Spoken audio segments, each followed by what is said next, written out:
Welcome to the TLT Movement Podcast, a podcast for tomorrow's leaders today. This episode, we are joined by Ron White. He calls himself the Brain Athlete. He's a two-time U.S. memory champion, and he holds world records, and he's made his career out of teaching people how to improve their memory. And you can see him speaking live at this year's TLTCON. And so we're just going to jump right into the show. If you want to learn anything more about TLTCON, please go to TLTMOVEMENT.com. People try to put us to down. Talking about my generation. Anything challenging is going to be hard. But so what?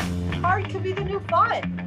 Ask not what your country can do for you. Ask what you can do for your country. Who's going to carry the boats? Endeavor to persevere. If you want to be a good leader, you have to understand human nature. I never look back. It distracts from the now.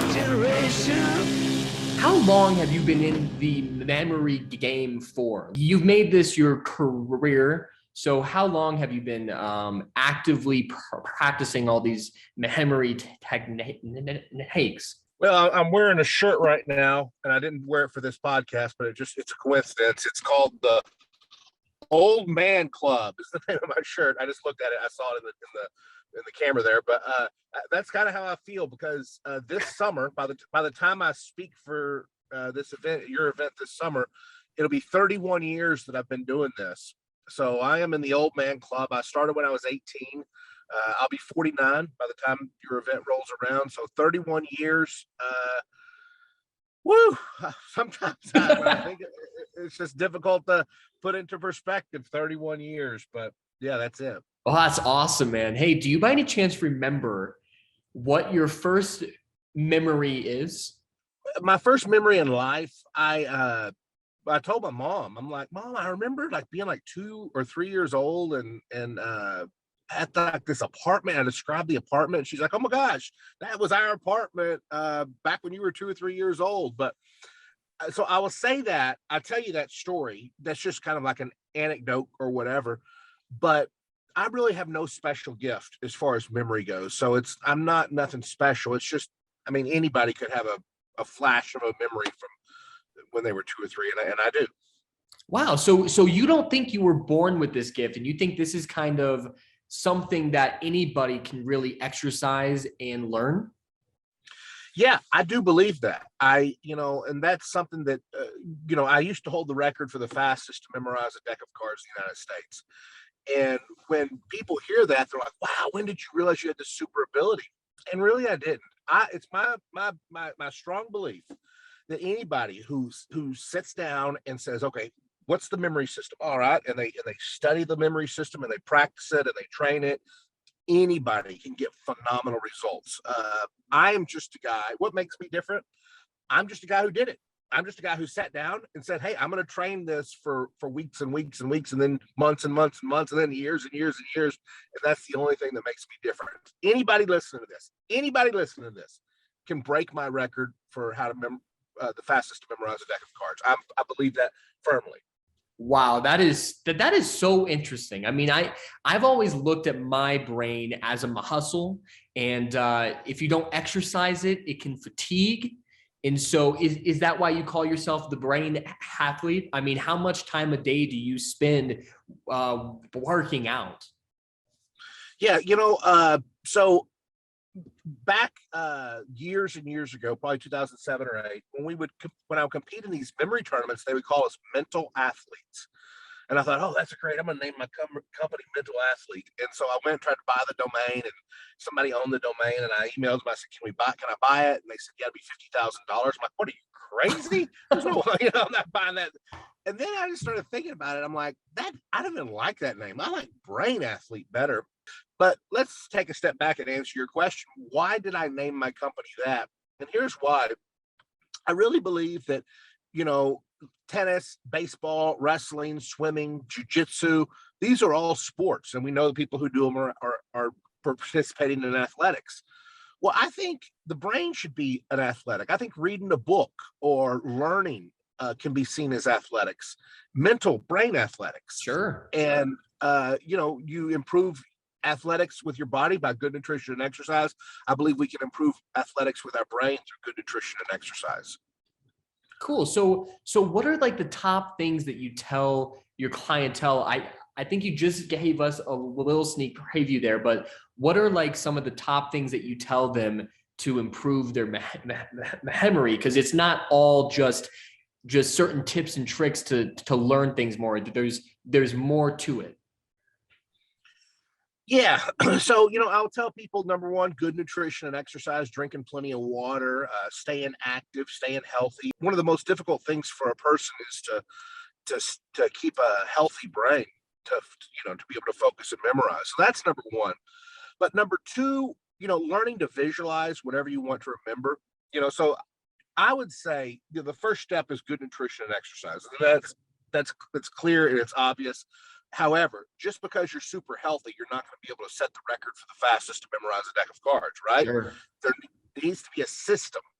So I would say the system is visualize whatever you want to remember, and visualize it using a technique known as the mind palace or the memory palace.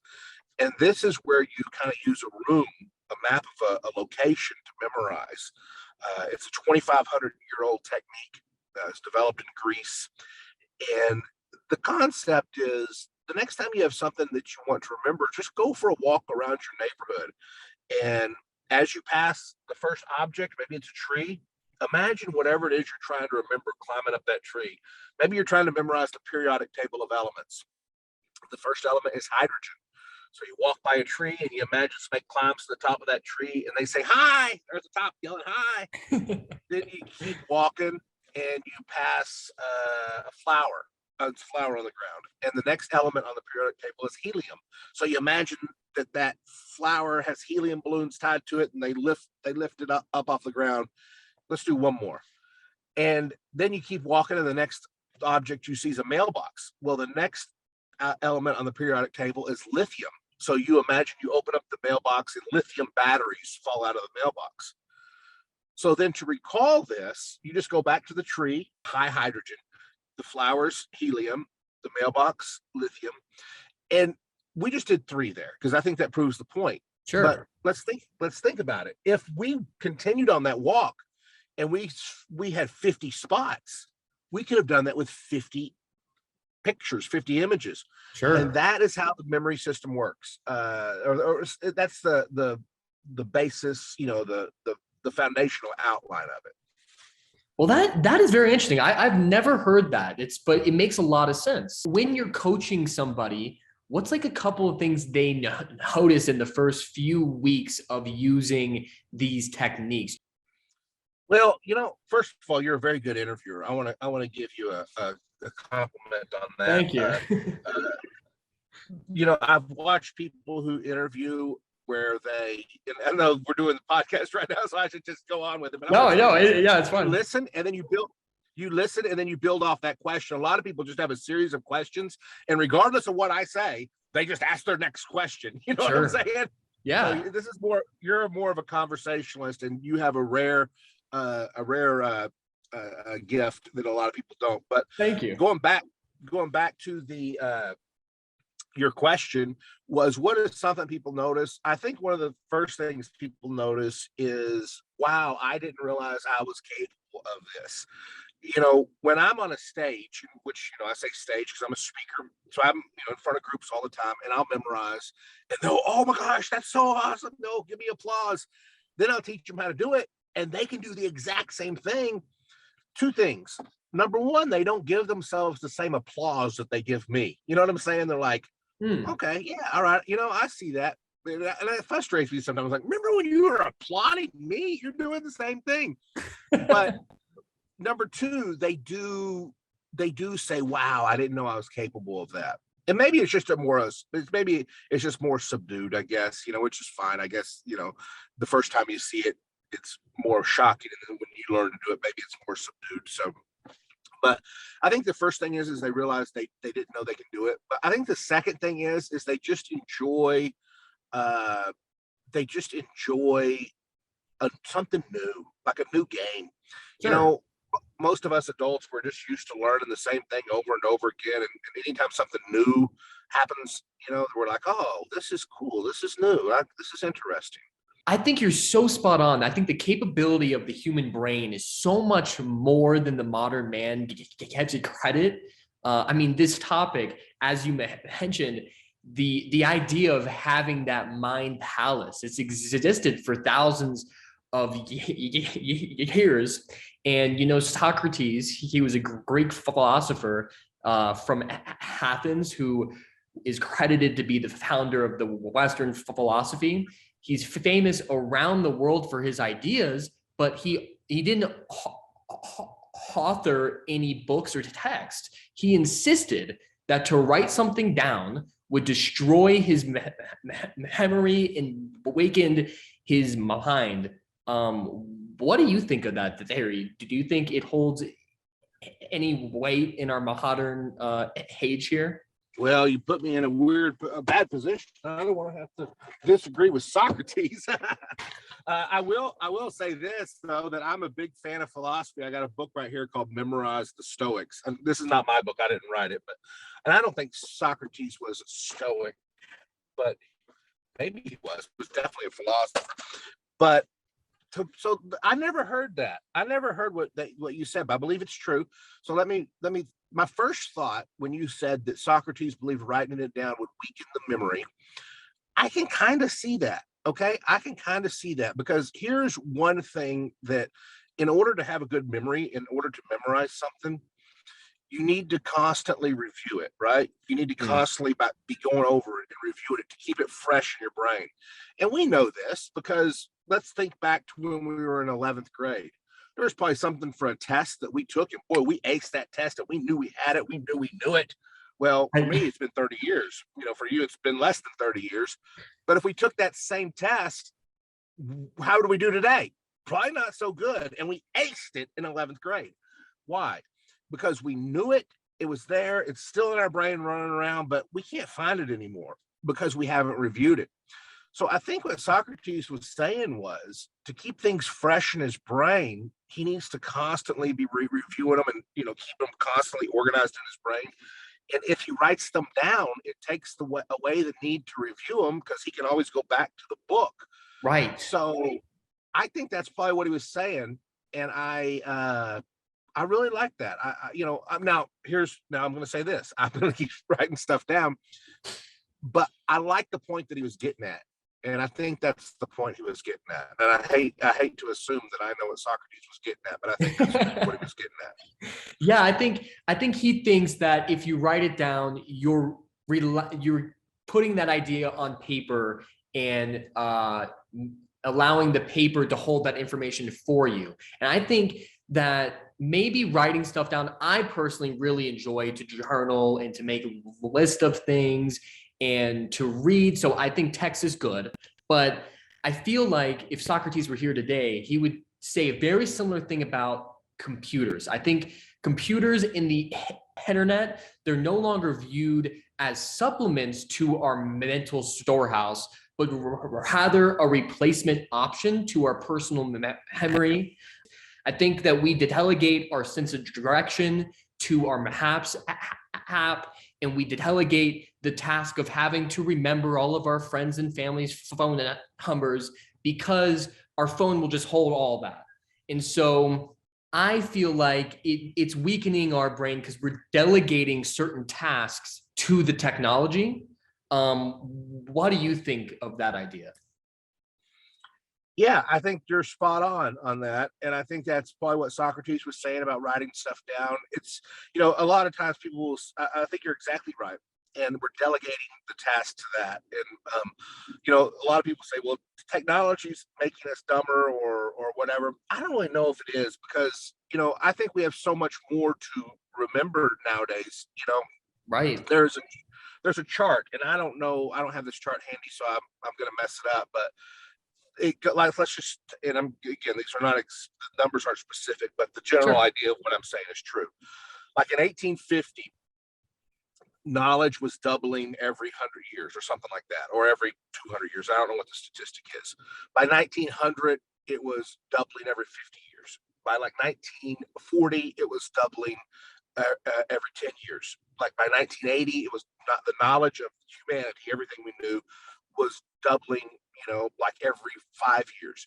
Now, today, it's like doubling every, it's some crazy number, like 2 minutes or something like Oh, that. sure. So, yes, we are delegating. Back in 1985, I had to memorize all my friends' phone numbers. Today, I don't. However, so I program it. So we're saying, oh, we have to remember less. Well, I don't know. I think there's more out there in the world to remember nowadays. That's just less important now, knowing the phone number. That is a good take, because I think about this stuff a lot, and I think about how we feel in our society like we are so smart because we have so much information. I mean, gone are the days where we have to be like, hey, what's the capital of this state? Just instantly we can just look it up and we're good to go. I mean, we have access to so much info. It's almost alarming because I feel like if it were to go away, if the internet were to just disappear, a lot of us would be very lost. We'd be like, oh shoot, like I don't know how to survive. I don't know what to do. And so I think it's so important to use your brain, and I've been trying to get more off the screens and more.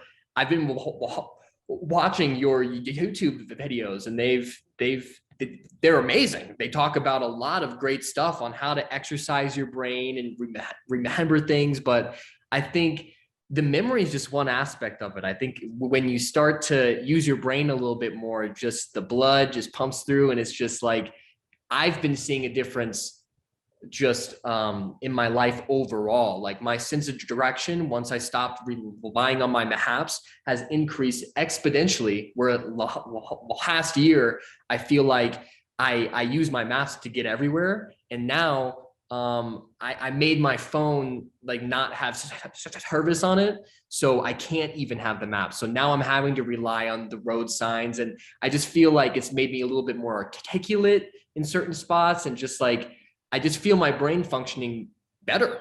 I think being a brain athlete is so cool, man. I think that's such a neat idea that I hope more people attach onto, because it's so cool. Well, I appreciate that, and I think you're right about the technology and how that is. Yeah, what if a solar flare hit the Earth, right, and knocked out all the electronics? Right. So I think it is fun. For me, it's fun to memorize poems, or actually, it's funny you said states and capitals, because I'm getting ready to do a program on states and capitals and countries and capitals, and then memorize the flags of the world. Like what does Germany's flag look like or whatever. Yeah. And in some ways people are like, well, why? Well, I'm like, well, it's neat to have knowledge in your brain, and knowledge kind of builds on knowledge. Sometimes you might pass a sign and it says, hey, the Apache Indian reservation right here or whatever, and you're like, oh, hey, you want to know a little bit about where this, and you know history, so you know where this came from, the story behind it. And then instead of having to look, while you're driving, you're not looking something up when you're driving. Right. There's just a richness to life. I think life is enhanced, and it's more rich when you know about life, and the connections that everything has. And sometimes you can only have that by knowledge, by learning, by reading, by memorizing. So I do believe that even though we can look stuff up on our phones and have instant access, it enriches our lives to know more about the world around us without having to look it up, Yeah, I love that. That is such a great thing to end the show on here. We have a segment at the end of every show that we do called the TLT Spotlight. This is a segment where we shine the spotlight on teens making a difference around the world, or companies making a difference for teenagers. So in this case, for today's episode, to relate to the brain athlete, I want to shout out Planet Fitness is giving teens a free gym pass this summer, starting on May 16th. This is super cool, because if you want to increase your brain function, you heard it from Ron White, the brain athlete himself. You gotta start to exercise. And so starting on May 16th, people aged 14 to 19 can go get a free membership and work out all day, every day until August 31st. And in addition to claiming this free membership, Planet Fitness is giving high schoolers a shot in every single state. When you sign up, you automatically get entered into, you could win a $500 scholarship toward college. And you even get entered into a chance, there'll be a one grand prize winner of $5,000. So if you're trying to make some money for college or just trying to work out this summer, Planet Fitness is offering that to young people. So Ron White, thank you so much for being on the show. I want to remind the audience at home that he will be speaking live, teaching our audience at TLTCON July 17th through the 23rd. And you'll be teaching them some quick memory exercises and maybe showing off a little bit of your skills. So we can't wait until that. And Ron, thank you for your time. Well, hey, thank you. I really enjoyed it. I'm looking forward to it. And so thank you for having me on here, and I'll see you guys in a few months. My generation.